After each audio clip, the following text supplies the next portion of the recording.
I suppose it depends on what you mean by essential. In one sense, it's not essential to the deity of Jesus Christ. We shouldn't think that it was in virtue of his being virginally conceived that Jesus was divine. Even if he had had a human father, he still would have had a divine nature which he possessed from eternity past before he assumed a human nature as well.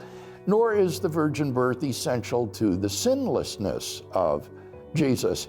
If you think that original sin is passed on by human procreation, well, then he would inherit original sin from Mary alone without Joseph, so that Roman Catholics have been compelled to affirm that Mary herself was immaculately conceived without original sin, a doctrine which has no biblical basis at all.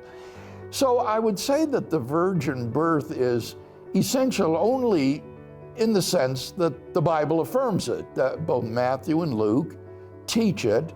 It's clearly meant to be taken as the way in which Jesus was conceived, and it may be that Jesus is to be understood as the Son of God in virtue of his virginal conception. Luke says that the angel tells Mary, because the Holy Spirit is going to come upon you, that which is born of you will be called the Son of God.